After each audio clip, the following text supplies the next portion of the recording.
नमस्कार दोस्तों। स्वागत है आपका मेरे YouTube चैनल पे फैक्ट विद दिनेश। आज हमारे साथ है लेवी जी जो जियो पॉलिटिकल एक्सपर्ट हैं और ये इंटरनेशनल रिलेशन की भी स्टडी कर रहे हैं, जो उनको काफ़ी डिटेल नॉलेज है इंटरनेशनल रिलेशंस में। तो आज हम इनसे बात करेंगे रिगार्डिंग जो हमारा एक इंडिया का अभिन्न अंग है बट हमसे जुदा है। तो आज हम उसके बारे में बात करेंगे। यस, आप सही सोच रहे हैं। आज हम बात करेंगे पीओजे जीबी की, Pakistan occupied Jammu and Kashmir and Gilgit Baltistan. Unfortunately हम पीओ के ही बोलते हैं, जम्मू को ऐड नहीं करते, गिलगित बलूचिस्तान को ऐड नहीं करते। तो वो भी हमारा एक अभिन्न अंग है जिसको हमें नहीं भूलना चाहिए। आज हम पूरे डिस्कस करेंगे कि कैसे जम्मू कश्मीर में क्या पॉलिटिक्स थी, क्या सिचुएशन था, कैसे ये पीओजे के जीबी बना, क्या अभी वहां पे चैलेंजेस है, और अगर इंडिया को फिर से उसको एक्वायर करना है तो क्या क्या चैलेंजेस हम फेस करेंगे। पूरा डिटेल में इसका डिस्कस करेंगे लेवी जी से। तो Levi ji, thank you very much आने के लिए और आपका समय देने के लिए। Thank you very much. तो हम स्टार्ट करते हैं जी। अब आपके पास पूरा कंट्रोल है। आप प्लीज हमारे दर्शकों को बताइए कि क्या आप इसमें हिस्टोरिकल फैक्ट्स क्या थे, क्या हुआ उस टाइम 1947 में, जो ये सिचुएशन हमको आज फेस करनी पड़ रही है, और उससे पहले क्या हो रहा था। तो आप प्लीज हमें पूरा डिटेल में बताइए। पहली बात तो दिनेश जी, आपके शो पे बुलाने के लिए बहुत बहुत धन्यवाद। और I am privileged to be here. आपके श्रोता जो हैं उनके साथ में मेरे थॉट्स एक्सप्रेस करने के लिए मैं आभारी हूँ आपका। देखिए, जो रियासत और जम्मू कश्मीर जो था 1947 इंडिपेंडेंस ऑफ इंडिया के पहले, as part of the India Independence Act जो था, उसके मुताबिक जो एक दो डोमिनियन बने in the midnight of August 15th of 1947। India और पाकिस्तान, दो डोमिनियन बने। और आपको इतना भी डेफिनेटली पता है कि उस टाइम पे ये डोमिनियन के जो टेरिटरीज थे उसके अलावा अराउंड 500 प्लस देवर किंगडम्स। ठीक है। प्रिंसली, और डिफरेंट प्रिंसली स्टेट्स इंडिया में जो थे। प्रिंसली स्टेट्स और किंगडम्स थे। तो उसको बाय डिफॉल्ट किसी डोमिनियन के साथ में अटैच नहीं किया ब्रिटिश ने। इन्होंने ये रिस्पॉन्सिबिलिटी दी उनके राजा को, प्रिंस को दिया है, क्योंकि वो उनको सॉवरेन मानते थे। उन्होंने ये कहा कि भाई आपके पास ये ट्रीटी ऑफ एक्सेशन उन्होंने बनाया है as part of the India Independence Act of, ठीक है, ऑफ 1947। और इसके मुताबिक उनके पास दो ऑप्शन थे, या तो एसीड टू इंडिया और पाकिस्तान। ठीक है। और और ये सब लीगल तौर पे था। ठीक है। नाउ जो जो जम्मू कश्मीर रियासत था, सबसे बड़ा रियासत था उस टाइम ब्रिटिश इंडिया में। तो उनके जो राजा थे, राजा हरी सिंह, उनको काफी इंडिकेशंस आई पाकिस्तान से, और इंडिया ने ज्यादा उसमें इंटरेस्ट नहीं दिखाया as far as Jammu Kashmir is concern, क्योंकि उनका एक यूनिक रिलेशनशिप था पंडित जवाहरलाल नेहरू से। और आपको ये भी याद दिला दूं कि उस टाइम के जो लास्ट वाइसरॉय थे, वो इंडिया के फर्स्ट गवर्नर जनरल बने। ये भी आपको नोट करना बड़ा इंपॉर्टेंट है। और तो 1947 में जब भारत और पाकिस्तान को इंडिपेंडेंस मिला, उस टाइम पे पाकिस्तान का जो गवर्नर जनरल था मोहम्मद अली जिन्ना, उसने जो उस टाइम का जो सॉरी तो महाराजा हरी सिंह था, रियासत जम्मू कश्मीर का हेड, उसके साथ में स्टैंड स्टिल एग्रीमेंट किया कि भाई हम जो जैसा है वैसा हम रखेंगे, हम आप पे आक्रमण नहीं करेंगे, हम will go on as is. उन्होंने ये इंडिकेशन भी पाकिस्तान ने उनको दिया कि join our dominion of Pakistan. और यहाँ से भी भारत ने भी थोड़े जो एमिसरीज थे उनके साथ में इंडिकेशंस किया है कि you have the option of joining India as well. तो जो महाराजा थे, उनका तो पूरा एक सिस्टम था वहां पर। वहां पे जो गवर्नमेंट था उनका, उनकी आर्मी थी, उनके जो ग्राउंड लेवल पे उनके जो एजुकेशन था, मिनिस्ट्रीज थे, सारे कुछ था, उसका सेटअप था। और अगर मैं आपको मैं आपको दरख्वास्त करता हूँ कि एक मैप दिखाइए वहां पर रियासत जम्मू कश्मीर का, जो भारत का, भारत के नॉर्थ में अभी जो स्टेट ऑफ जो union territory of Jammu Kashmir है और यूनियन टेरिटरी ऑफ लद्दाख है। तो ये पूरा जो ऊपर देख रहे हैं जो जम्मू कश्मीर और लद्दाख, ये पूरा रियासत का एक हिस्सा था कंप्लीट। और उनका जो कैपिटल था वो समर कैपिटल आपको पता है कि श्रीनगर था और विंटर का जम्मू था, ठीक है। और इनका रोज रूल करते थे डोगरा राजा जो हरि सिंह जो थे, और ये इसकी स्थापना की थी गुलाब सिंह ने इन 1800s। तो ये सिचुएशन था। अब क्या हुआ कि अगस्त 15 को दोनों कंट्रीज को Pakistan was created and India got independence in on 15th August of 1947। इससे अगस्त और सितंबर अक्टूबर 22 को पाकिस्तान ने वो स्टैंड स्टिल एग्रीमेंट जो था उसको भंग किया, और वहां पर रेगुलर और इरेगुलर फोर्सेस जो कबाइलिये थे, पश्तून कबाइलिये, जैसे अफरीदी हो गया ट्राइब्स के, यूसुफजई, इन सारों को बंदूक और असला लेकर इन्होंने कश्मीर में मुजफ्फराबाद और वहां उसके थ्रू बारामुल्ला, यहाँ के इसके थ्रू जो वैलीज हैं वहां पे दाखिल किया विद द इंटेंशन के हम श्रीनगर को फतह करेंगे, कैप्चर करेंगे, और हम बेसिकली इस सारे टेरिटरी को लिहाज में ले लेंगे। जब ये शुरू हुआ अक्टूबर 22 ऑफ 1947 को, तो इन्होंने 2 या 3 में काफी डिस्टेंस कवर किया, राइट, और वो आउटस्कर्ट्स ऑफ श्रीनगर पहुंचे। इस दौरान महाराजा हरि सिंह पैनिक्ड और उसने भारत से मदद मांगी। भारत ने उनको क्लियरली बता दिया, देखिए ये आपका जो है ना, it's a independent sort of country at the moment, हमारा वहां पे कोई jurisdiction नहीं है, इसलिए हम आपको हेल्प नहीं कर सकते लीगल तौर पर। हाँ, अगर ये आप ट्रीटी ऑफ एक्सेशन साइन करेंगे तब हम जाकर वहां पर मुदाखलत कर सकते हैं लीगल तौर पर, क्योंकि वो सारा कुछ फिर इंडियन सॉवरेन टेरिटरी बन जाता है फ्रॉम दैट मोमेंट ऑनवर्ड्स।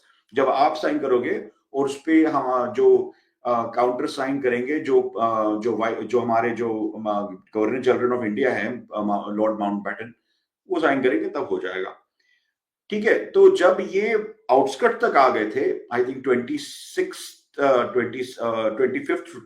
को, मैंने कहा था 2-3 दिन लगा उनको, क्योंकि उन्होंने ये वो जल्दी भी आ सकते थे, पर उन्होंने क्या किया कि ऑन द वे जब वो आ रहे थे फ्रॉम बारामुल्ला, उस समय उन्होंने बहुत रेप, मर्डर, पिलिजिंग, लूट मार, खून खराबा किया, उन्होंने बहुत किया, बहुत सारे हिंदुओं और सिखों को मार दिया, और उन्होंने मुसलमानों को भी मारा, कश्मीरियों को भी बहुत बेदर्दी से मारा। तो वो बड़ा खौफनाक समय था, उन्होंने 2-3 दिन लगा दिए वहां पर। तो उसके बाद में जो हुआ, जब उनको पता चला हरि सिंह को कि भाई Srinagar is about to fall, तब जाकर उसने वो ट्रीटी ऑफ एक्सेशन पे साइन किया और उसने न्यू दिल्ली को भेज दिया, और ये साइन हुआ 26 रात को। तो ये डॉक्यूमेंट न्यू दिल्ली पहुंचते पहुंचते मिडनाइट के बाद में हमारे गवर्नर जनरल के हाथ में आया, और उसने 27 के वेरी अर्ली मॉर्निंग, 27 अक्टूबर 1947 को अर्ली मॉर्निंग को उसने दस्तखत करके, from that point when the ink became dry, before the ink became dry, the whole of रियासत of Jammu Kashmir became an inalienable and integral part of the Indian union. ये बड़ा important है बात। अब ये इंपॉर्टेंट ये है कि फिर हमने हमारे ट्रूप्स को हमने एयरलिफ्ट किया, क्योंकि वहां पर रोड्स डायरेक्टली नहीं थे हमारे वहां पर, तो उनको डायरेक्टली एयरलिफ्ट करना पड़ा टू श्रीनगर एयरपोर्ट। उसके बाद में जो जंग शुरू हुई पाकिस्तान और जो कबाइली के साथ में, basically because Pakistan army also in the mean time joined, और फिर that is the beginning of the first Kashmir war of 1947-1948। और ये एक और मैं बात बता दूं, उसके अंदर जो आप देख रहे हैं लद्दाख का पार्ट है, if I can request you to, दूसरा जो एक मैप है, जो ये नहीं, दूसरा वाला, इफ यू कैन, ये पार्ट जो है आपको ये समझना है कि कश्मीर का जो एरिया है वो बड़ा छोटा है। अगर जम्मू कश्मीर का देखोगे तो only 1/4 is of the between Jammu and Kashmir का हिस्सा सिर्फ 1/4 है, और या 1/3 है, ठीक है। बाकी के 2/3 हैं वो बड़ा जम्मू का एरिया है।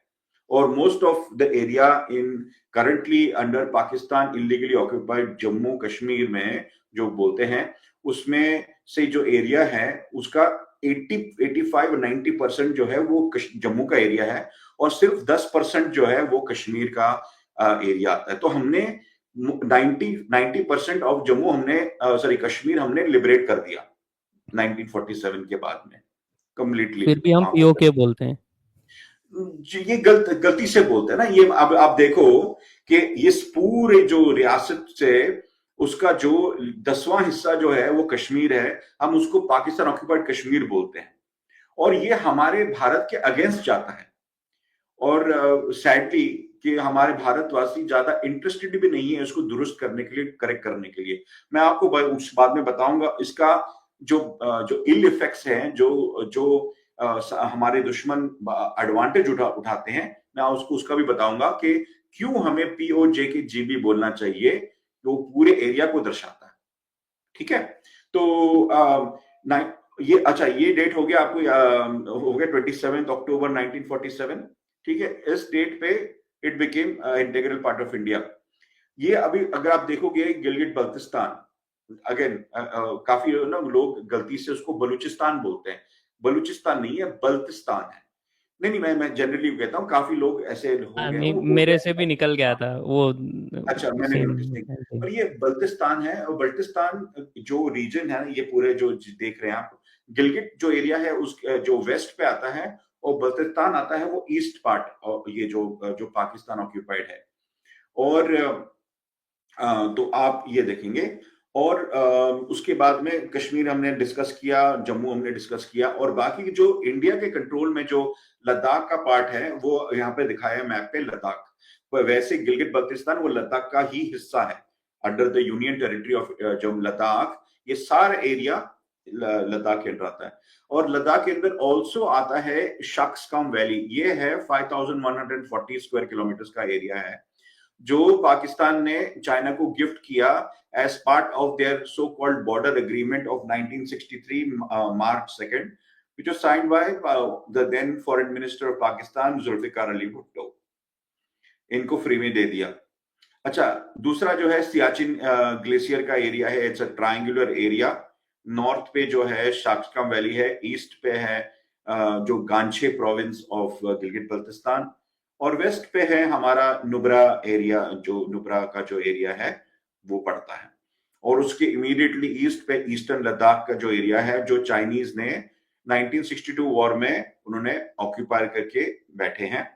और नीचे का जो राइट हैंड कॉर्नर है वो भी ईस्टर्न लद्दाख के अंदर आता है, पर वो डेमचोक एरिया में है। उसका उसका ज्योग्राफी थोड़ा अलग है। और वहां पे दो पासेस हैं, जाराला और चांगला, वहां तक हमारे सरहद थे। तो ये आपका पूरा आपका ये है। और ये शाक्सकम, अच्छा, तो फिर बाद में हम जाएंगे कि ये शाक्सकम वैली की इंपॉर्टेंस और शायद सियाचिन ग्लेशियर की इंपॉर्टेंस क्या है। काफी लोग कहते हैं कि सियाचिन ग्लेशियर की ये इंपॉर्टेंस है कि हम पाकिस्तान और चाइना के बीच में एक वेज घुसाना चाहते हैं। ये कंप्लीटली नॉनसेंस है। वैसे अगर आप देखोगे तो ऊपर से तो वो कनेक्टेड है, ऊपर से तो कनेक्टेड है, ऐसी बात नहीं है कि यस। गिलगित बल्तिस्तान और पूरे वहां से तो कनेक्टेड है। तो उसको एक रिच वेज तो ड्रॉ करने की जरूरत नहीं है वहां पर। इसके लिए जो रियल इंपॉर्टेंस है इंडिया के लिए, जहां पे हमने अपने फौजें रखी हैं -50 डिग्री सेंटीग्रेड में, right, most of the year it is always snowing out there at very terrible. उसका रीजन ये है कि अगर हमारे पास लैंड बॉर्डर शाक्सकम वैली तक क्या नहीं रखते हम कंटिग्युअस, तो हम उस एरिया को क्लेम नहीं कर सकते। और उस एरिया का सबसे मेन जो क्लेम है और हमारा जो इंपॉर्टेंस है, that is a little bit of India in Central Asia. That is a little bit of India in Central Asia. When I mean Central Asia मतलब north of the Karakoram range, on the plains वहां पर of Central Asia, जहां पे शुरू होता है। वो हिंदुस्तान के बड़ा इंपॉर्टेंट एरिया है वहां पर, क्योंकि जो जो वाटरशेड होता है एक माउंटेन का, इस साइड का एरिया और उस साइड का एरिया, जनरली जो माउंटेन का जो बाउंड्रीज होती हैं वो साउथ ऑफ जो काराकोरम होता है और जो साउथ ऑफ हिमालयस होता है वो भारत होता है। यहाँ पर जो है हमारा जो बॉर्डर है वो नॉर्थ ऑफ द बॉर्डर, जो माउंटेन रेंजेस भी हैं, the plains of Central Asia. तो ये बड़ा एक क्रूशियल एरिया है, इसको कंटिन्यूअस रखने के लिए भारत ने रखा हुआ है, सबसे बड़ा इंपॉर्टेंस ये है जी। ये मैंने तो आपको इंट्रोडक्शन दिया। नहीं, नहीं, सही है। एब्सोल्युटली, एब्सोल्युटली नहीं, आपने बहुत अच्छे से एक्सप्लेन किया जो ज्योग्राफी है। बिकॉज़ अगर हम ज्योग्राफी नहीं समझ पाएँगे तो कुछ भी नहीं समझ पाएँगे। आप कितनी भी डेमोग्राफी या कुछ भी बात कर लो, अगर आप ज्योग्राफी नहीं समझ सकते तो आप समझ ही नहीं सकते कि कैसे ये कंट्रोल में आएगा, वहाँ के पॉपुलेशन का माइंडसेट क्या है, वो पूरा हमें ज्योग्राफी के थ्रू ही पता चलता है, इतनी इम्पोर्टेंस ज्योग्राफी रखती है। आपकी बात एकदम सही है जो आपने हिस्टोरिकल फैक्ट्स तो बताए। लेकिन इसमें एक और चीज़ था, अगर आप बताना चाहेंगे दर्शकों को कि हम लोग जीत रहे थे। हम लोग जो वॉर है 1947-48 में we are winning the war. तो हम फिर रुक क्यों गए? खाली यूएन में जाने के लिए, हमको एक बड़ा भाई या बड़ी फिगर शो करने के लिए, पीस प्राइज़ लेने के लिए? एक्चुअल रीज़न क्या था रुकने का उस टाइम? फिर मैं आता हूँ अपने यहाँ की पॉलिटिक्स पे। पहले अगर आप थोड़ा बताना पाए कि हम रुके रुके क्यों थे वहां पे। जी जी, देखिए, after signing the treaty of accession, जो महाराजा हरि सिंह का जो रोल था ना, वो लिटरली लिटरली खत्म हो गया था। ठीक है, तो वहां के जो पॉपुलर लीडर थे शेख अब्दुल्ला, ठीक है, उसके साथ में जो हमारे प्राइम मिनिस्टर थे उस टाइम के, उनका जो पंडित जवाहरलाल नेहरू, उनके अच्छे रिलेशंस थे। उनको ये पता था कि अगर हुएवर, क्योंकि डेमोग्राफिक्स वहां पे कश्मीरियों की ज्यादा थी, जो भी कश्मीर के जो आवाम डिसाइड करता, कश्मीर पूरा रियासत उसको जाता। पंडित जवाहरलाल नेहरू को इतना पता था कि अगर शेख अब्दुल्ला हमारे साथ में है, क्योंकि उनका सबसे कश्मीरी का पॉपुलेशन ज्यादा है, अगर वोट होगा तो ये पूरा भारत को मिल जाएगा, कोई डाउट नहीं था उसके। और उसका लॉजिक सही था उस टाइम के लिए।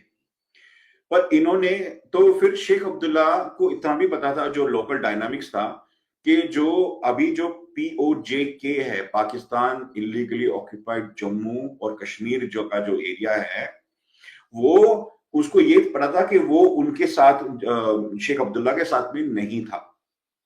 ये इंपॉर्टेंट है, पॉलिटिक्स इसके अंदर इवॉल्व हो गया। तो उसने जब जब हम वॉर जीत रहे थे, और क्योंकि शेख अब्दुल्ला को अपना पावर बचाना था, उसने ये पंडित जवाहरलाल नेहरू को सलाह दी कि आप ये जो नॉर्दर्न जो एरिया है, ठीक है, इसको आप छोड़ो, क्योंकि वहां पर हमारा कोई इंटरेस्ट नहीं है। कश्मीर वैली जो है सबसे इंपॉर्टेंट, उसको हम रखते हैं, क्योंकि दैट इज व्हाट दिस रियासत इज नोन। बाकी तो सब माउंटेनस एरिया है वहां पर, ठीक है, और जितना जम्मू हमने ले लिया वो ले लिया, ठीक है। उस साइड ऑफ जम्मू में जो उनके अच्छे पॉलिटिक्स नहीं चलते थे, इसलिए। और उसने ये भी कहा कि, और पंडित जवाहरलाल ने ये सोचा कि मैं तो एक वर्ल्ड लीडर अपना दर्शाना चाहता हूँ अपने आप को, इसीलिए मैं UN का हेल्प लूंगा। उसको ये लगा कि वो एक मल्टीलैटरल एक फोरम में जाकर अगर वो अपनी सुनवाई करवाएंगे तो उसको इंडिया का नाम बढ़ेगा उसके अंदर। इसकी मेरे हिसाब से बड़ी गलती थी, ठीक है। ये जो काम पाकिस्तान ने जबरन शुरू किया, जो with aggression, that can never be condoned, उसको कभी भी रिवॉर्ड नहीं कर सकते। तो और ये जाकर भारत ने, और ऊपर से जाकर वहां पे प्लेबिसाइड का उन्होंने कमिटमेंट भी कर दी। पर ये भी समझना है हमें कि plebiscite is a point in time, क्योंकि उस टाइम, और जो UN रेजोल्यूशंस जो पास हुए हैं उसके अंदर सीक्वेंशियल थे, 3 कंडीशंस थे जो भारत ने एग्री किया, क्योंकि उनको पता था अगर ये प्लेबिसाइड होता है तो ये बाकायदा बाकायदा पूरा रियासत जो हमने अभी मैप में दिखाया था वो भारत के कंप्लीटली आ जाएगा। और पाकिस्तान को ये पता था कि अगर ये शेख, जिसके पास साइड पे शेख अब्दुल्ला है, उसका कश्मीर हो गया, मतलब जब रियासत तो जम्मू कश्मीर और लद्दाख हो गया, उनको भी पता था। इसीलिए जब ये जो UN रेजोल्यूशन पास किए, उसका कंडीशन नंबर 1 था कि पाकिस्तान अपने रेगुलर और irregular forces come all of them, उनको वहां से निकालना पड़ेगा, ठीक है। तो इनको ये कंडीशन उनको पता था कि अगर प्लेबिसाइड कराना है, जो मांग थी, जो इंडिया ने कमिटमेंट किया था, उन्होंने वो किया नहीं, ठीक है। ये इंपॉर्टेंट है क्योंकि उन्होंने वो कमिटमेंट किया नहीं। उनको पता था कि अगर हम निकले और UN का प्लेबिसाइड हुआ तो ये भारत को ऑफिशियली सारा मिल जाएगा। ठीक है, वो चाहते नहीं थे। तो उन्होंने ये समझा कि यार छोड़ो इस यूएन रेजोल्यूशन को, हम नहीं हटेंगे यहां से, ठीक है, डिले करते जाओ, ठीक है। तो इंडिया ने कहा कि भाई इनको हटाओ यहां से। वो कहते हैं हम नहीं हटा सकते, ये हम लाके बैठे। तो डेडलॉक हो गया, डेडलॉक हो गया। उसके उसके बाद में, अब ये इंपॉर्टेंट बात है कि जनवरी, ये लड़ाई चलती रही, ठीक है। अच्छा, ये एक नवंबर 1 1947 का बड़ा इंपॉर्टेंट डेट है, आपके श्रोताओं को ये समझना है। 27 अक्टूबर 1947 वो भारत का हिस्सा हो गया, सॉवरेन टेरिटरी हो गया फ्रॉम दैट मोमेंट ऑनवर्ड्स। नवंबर 1 को गिलगित बल्तिस्तान, डोगरा जो जो थे वहां पर वो हार गए, क्योंकि वहां पे म्यूटिनी हो गई और ब्रिटिश एक ऑफिसर ने वो म्यूटिनी की वहां पर। डोगरा, जो हमारे जो डोगरा के जो अच्छा, आर्मी थी ये वो, नहीं पता था। जी, उस टाइम पे गिलगित में बल्तिस्तान में जो स्कर्दू है वहां पर उन्होंने बगावत करके ये ऐलान किया, all main killed, all main women raped. This is the, वहां पे डिक्लेरेशन वहां से आया। एंड नवंबर 1 को they declared accession to Pakistan in November 1, ठीक है। पर ये हो नहीं सकता, क्योंकि October 27 को it became in sovereign territory, तो मतलब वो वैलिड नहीं है। तो ये इंपॉर्टेंट डेट ये है। अभी ये इंपॉर्टेंट ये इसलिए है कि अगर आप किसी भी पाकिस्तानी और पाकिस्तानी ऑफिशियल को पूछोगे कि क्या गिलगित बल्तिस्तान जो है, अगर आप मैप फिर से लगाएं, ये मैं आपको, आपके श्रोताओं को या देखने वालों को इंपॉर्टेंट ये, अगर आप किसी पाकिस्तानी से पूछोगे ना मसला कश्मीर क्या है, वो तो कहेगा भाई ये जो जम्मू एंड कश्मीर जो है ना, वो सिर्फ वही है। गिलगित बल्तिस्तान तो कहता है कि उन्होंने हमारे साथ में इलाक किया, मतलब एक्सेशन किया 1 November 1947। वो तो टेबल पे है ही नहीं, वो तो टेबल पे है ही नहीं। और इस एरिया से हमारा जो बनता है कनेक्शन, वो सेंट्रल एशिया के थ्रू, अफगानिस्तान के थ्रू, वखान कॉरिडोर के थ्रू बनता है। और इसी एरिया के थ्रू उनका लैंड बॉर्डर अभी चाइना से बन रहा है, क्योंकि ये पाकिस्तान के लिए इतना इंपॉर्टेंट है कि देखिए जम्मू कश्मीर से उनका लैंड बॉर्डर नहीं बनता।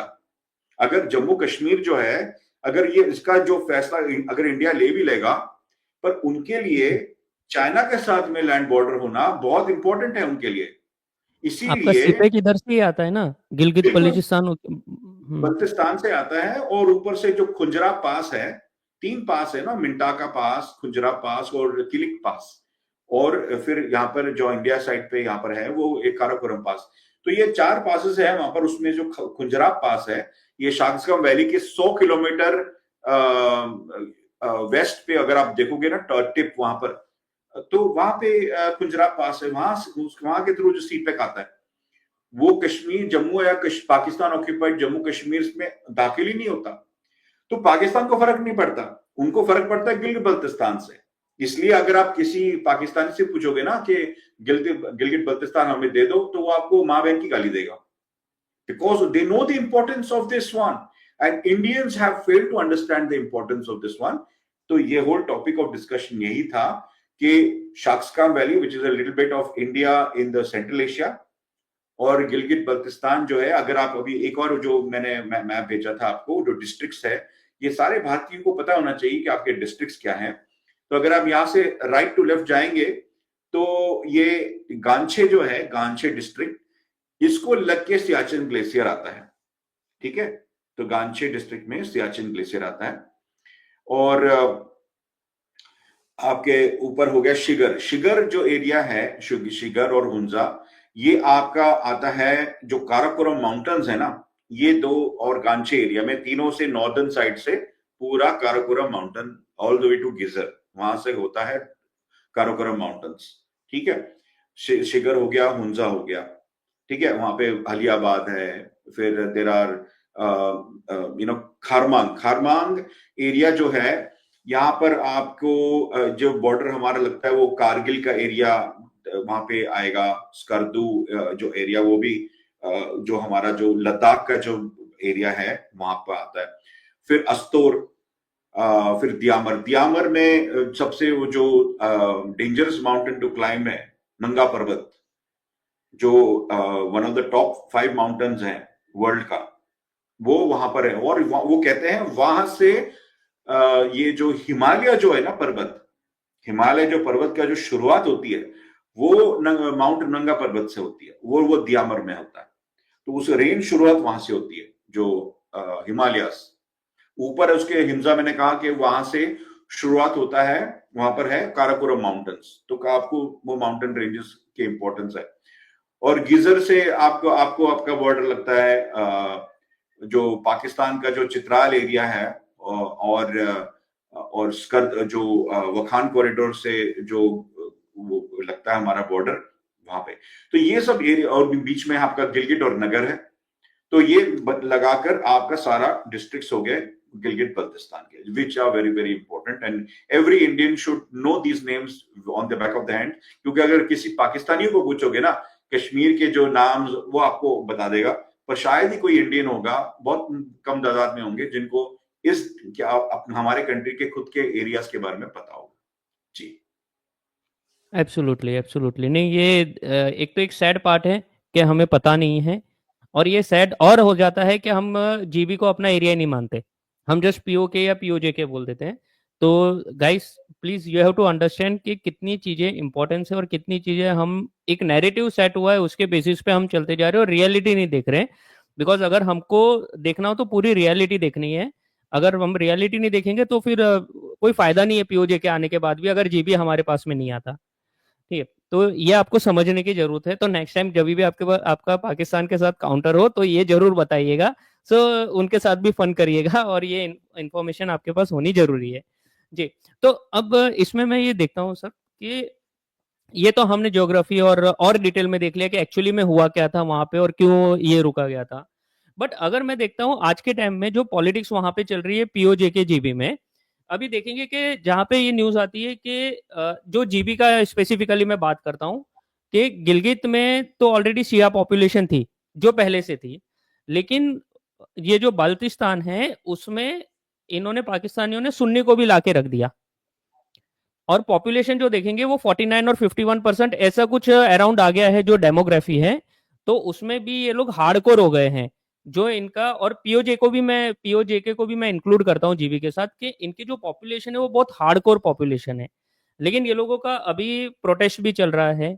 तो क्या हमें इनको ये पार्ट को इंडिया में लेना अभी वैलिड है कि इतनी हार्डकोर पॉपुलेशन अगर इंडिया में आती है, ठीक है, या फिर आप अगर उनका माइंडसेट का अभी थोड़ा बताना चाहे कि उनका माइंडसेट क्या है और वो लोग क्या इंडिया में आना चाहते हैं।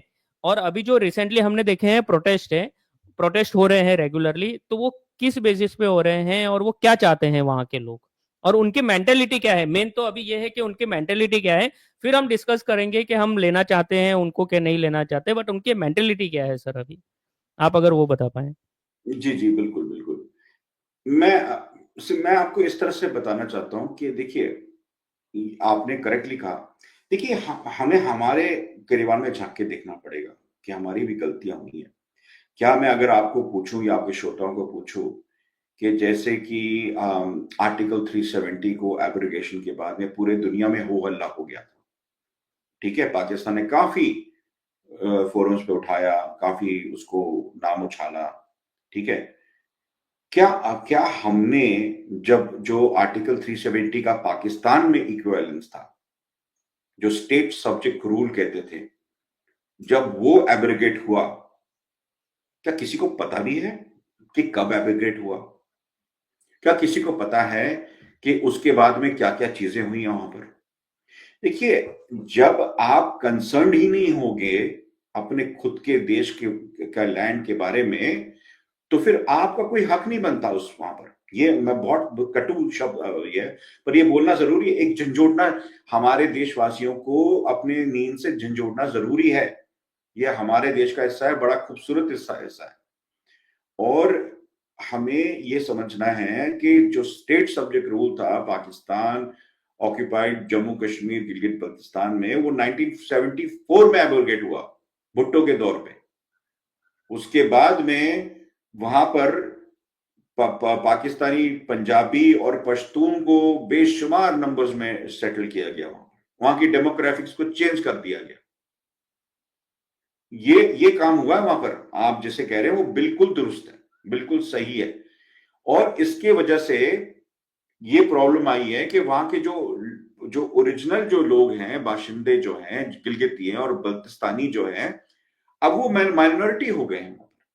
उनको रेडिकलाइज किया गया है, उनको उनको प्रोटेस्ट करने पे उनके औरतों को उठा के लेके जाते हैं। उनके उनके जो बाबा जान, जो उनके एक लीडर हैं, उनको कितना ऐसा जेल में डाल दिया, काल कोठरी में, विदाउट एनी कॉन्टेक्ट।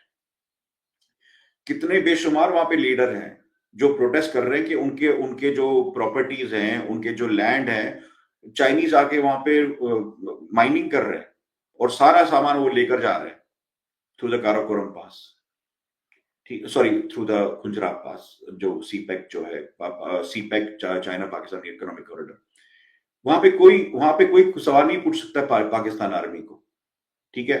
वहां पे वहां पे उनके पास, अच्छा ये इंपॉर्टेंट बात ये है, ये जिस पे बात कर रहे हैं हम, कि पाकिस्तान ने इस एरिया को वो एनेक्स नहीं किया। मतलब जो पाकिस्तान का जो डेफिनेशन है, वो व्हाट मेक्स अप पाकिस्तान, वो सिर्फ 4 सूबे हैं, बलूचिस्तान, सिंध, केपीके और पंजाब।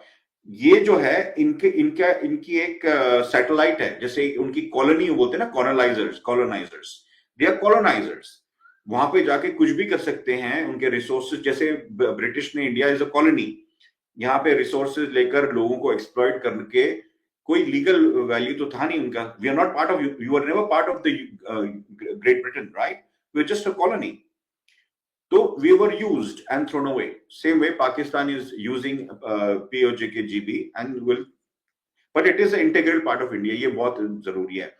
इसके आपने पूछा कि अभी वहां के लोग जो हैं, अब ये जो लोग सेटल हुए हैं, पंजाबी और पश्तून जो हैं, वो थोड़ी ना जीबी के साथ में लॉयल्टी, उनकी लॉयल्टी तो पाकिस्तान के साथ में, ठीक है।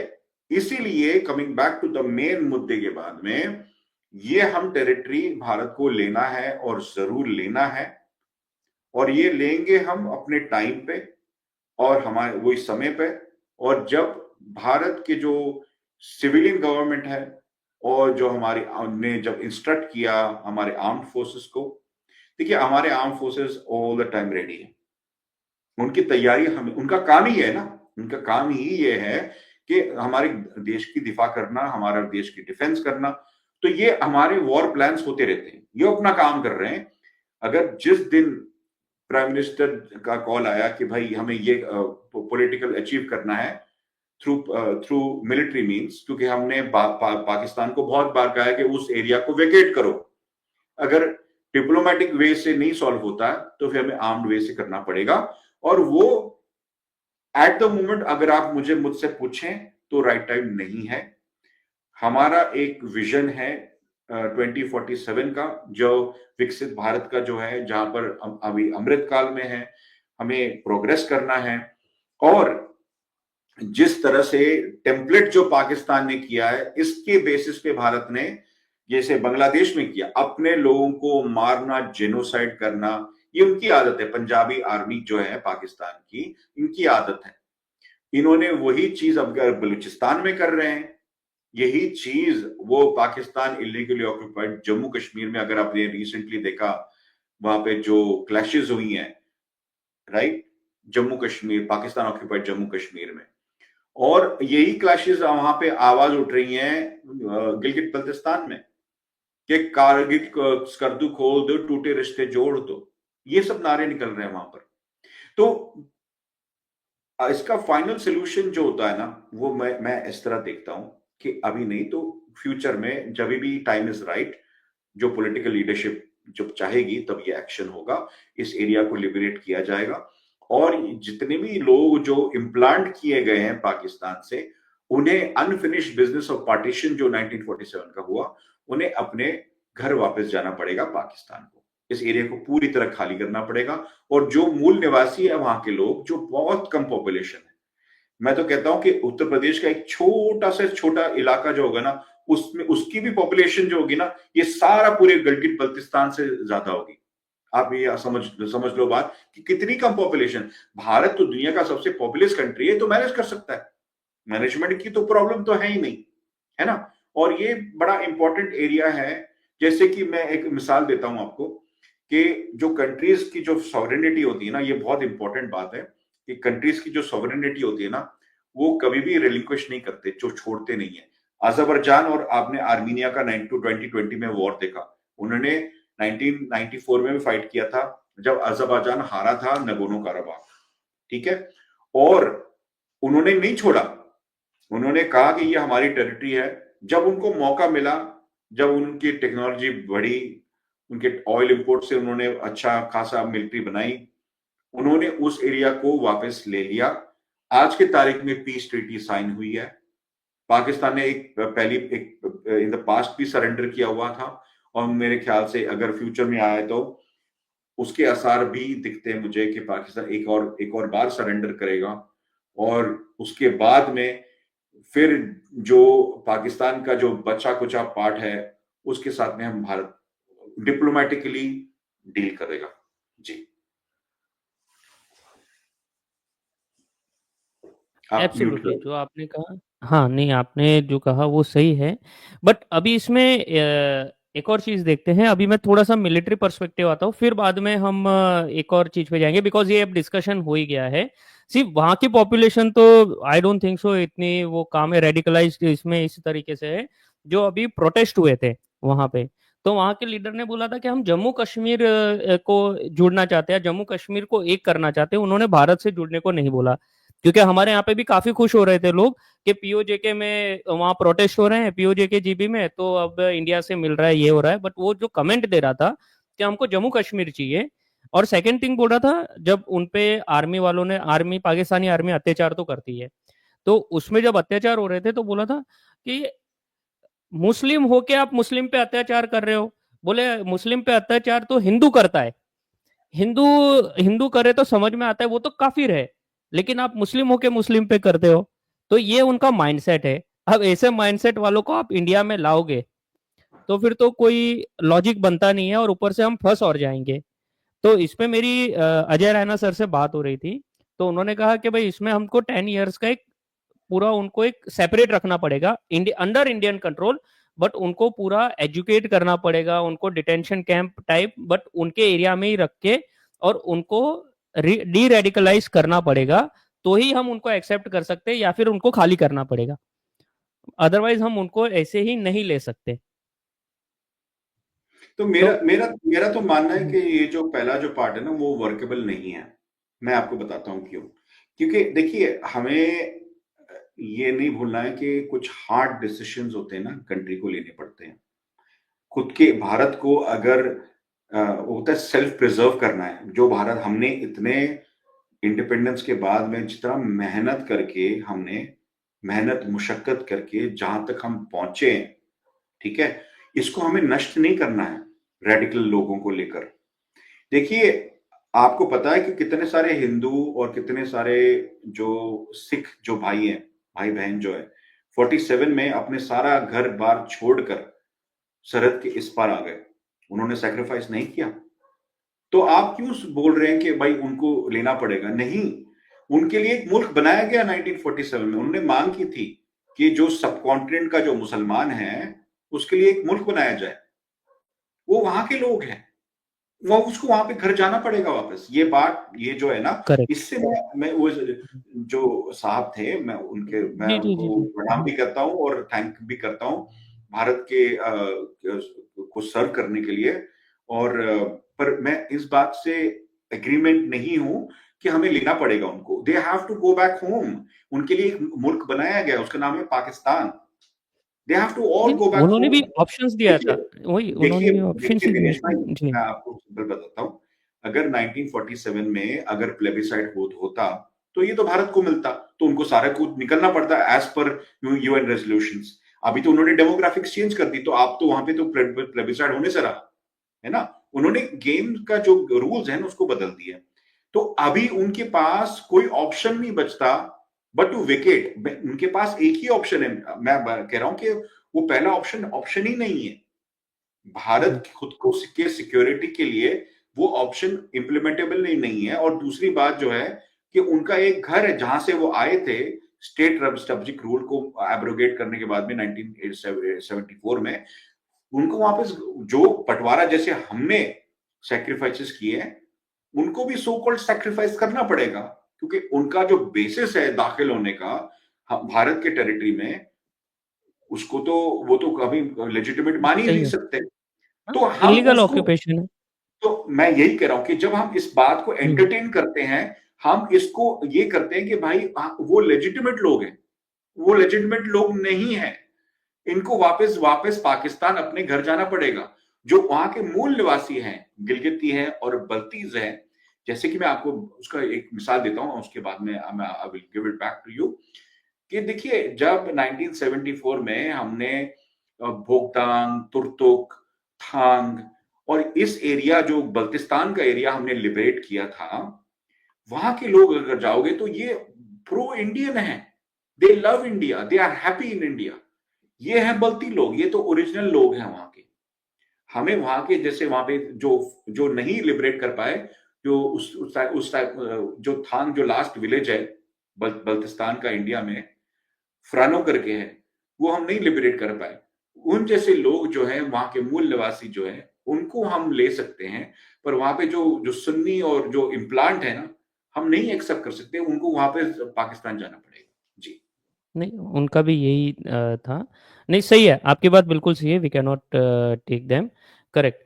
तो अभी आप मुझे थोड़ा सा बता पाएंगे कि जो पाकिस्तान आर्मी है, सी बलूचिस्तान में क्या कर रहे हैं हमको पता है, केपी में क्या कर रहे हैं, बट ये पीओजे के जीबी में भी उनका उतना ही आतंक है, I can say, Pakistani army का जितना बलूचिस्तान में। लेकिन बलूचिस्तान की न्यूज आ जाती है, अनफॉर्चुनेटली पीओजे के जीबी की नहीं आती, और हमारी मीडिया भी नहीं उठाती उसकी।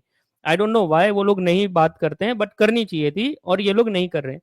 तो वो कितना आप अगर थोड़ा बता पाए कि कितना हैरेसमेंट है पाकिस्तानी आर्मी का उधर, और लोगों को किस तरह से वो लोग टॉर्चर कर रहे हैं, और लोग क्या कंडीशन में रह रहे हैं, और इतना कंडीशन में रहने के बाद भी वो लोग इंडिया से नहीं जुड़ना चाहते, बट क्या उनका कंडीशन है, आप थोड़ा बता पाए हमारे दर्शकों को कि वो लोग किस सिचुएशन में ले रहे हैं, और चाइना का कितना इम्पैक्ट है।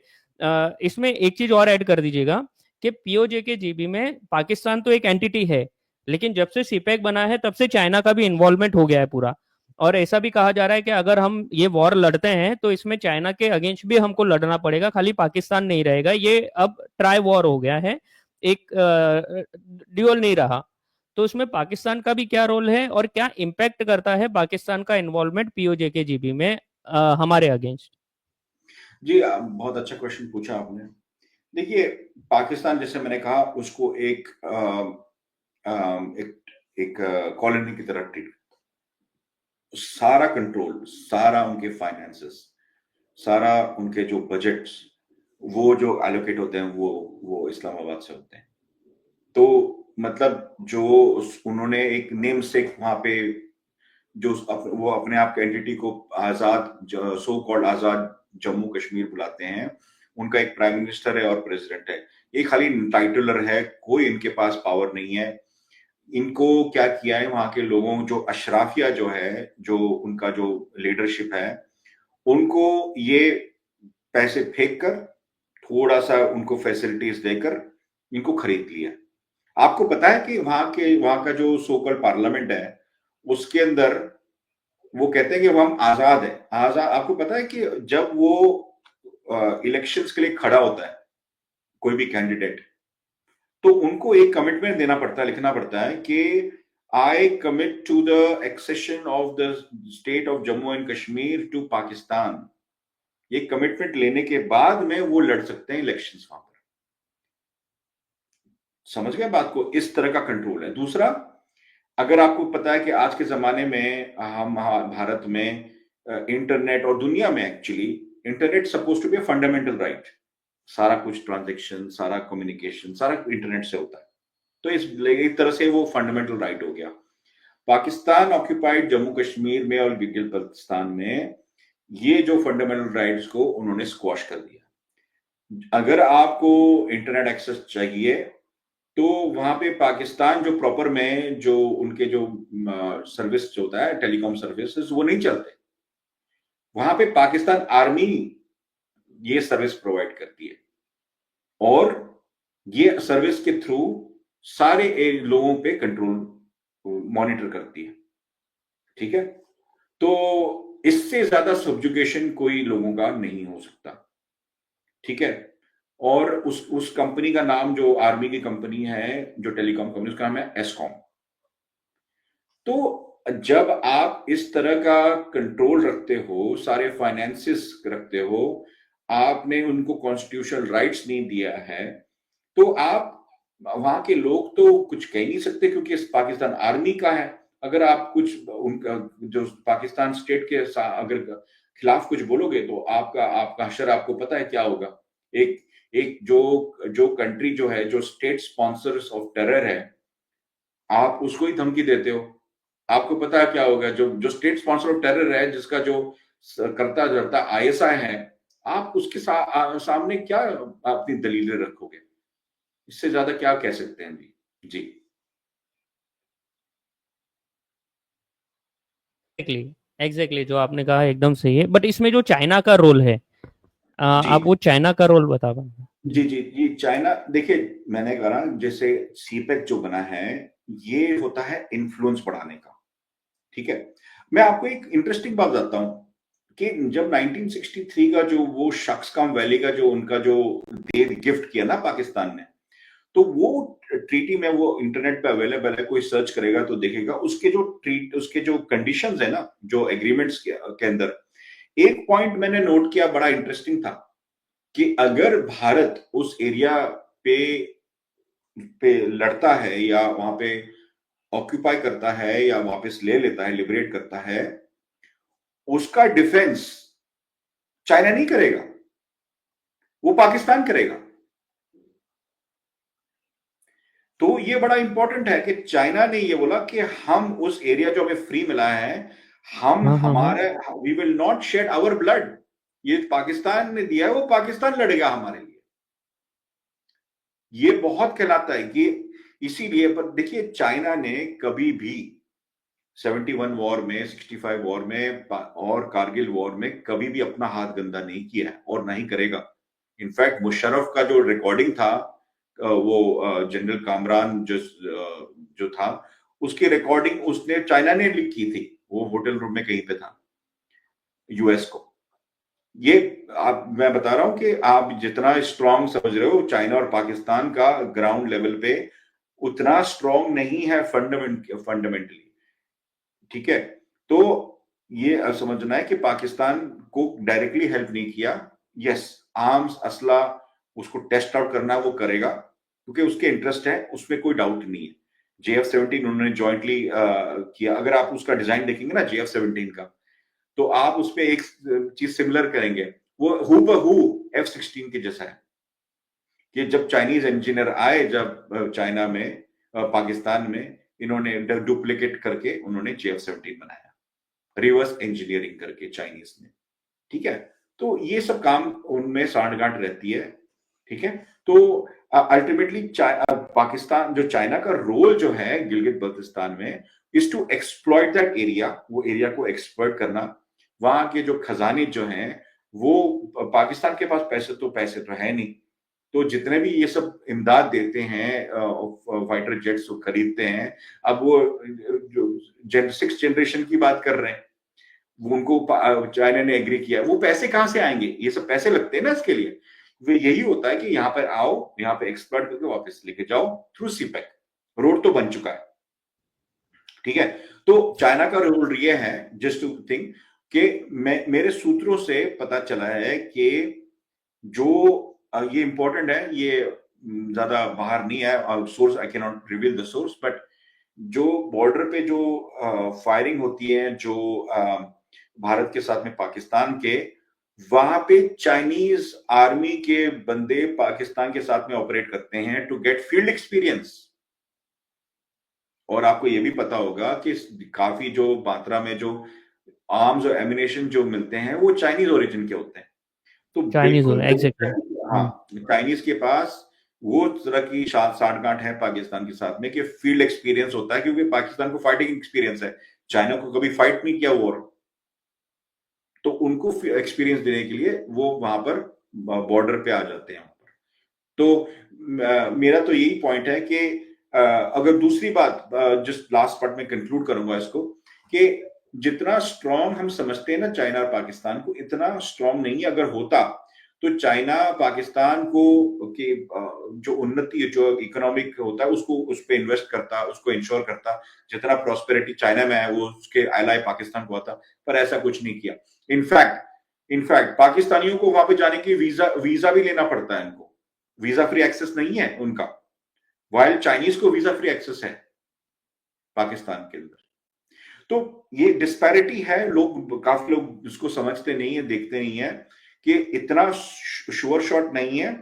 और भारत के साथ, और अल्टीमेटली भारत बड़ी कंट्री है, बहुत बड़ा ट्रेड है, तो वो पाकिस्तान को आर्म्स एम्युनिशन देगा इंडिया को चेक में रखने के लिए, पर वो डायरेक्टली अपना हाथ गंदा नहीं करेगा। ये मेरी एनालिसिस है जी।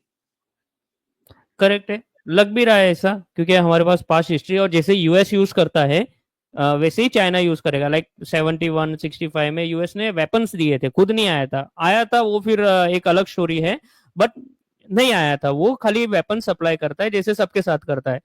तो इस तरह से चाइना भी यूटिलाइज कर रहा है पाकिस्तान को। सो ये है कॉम्प्लिकेटेड सिचुएशन है, बट है सिचुएशन।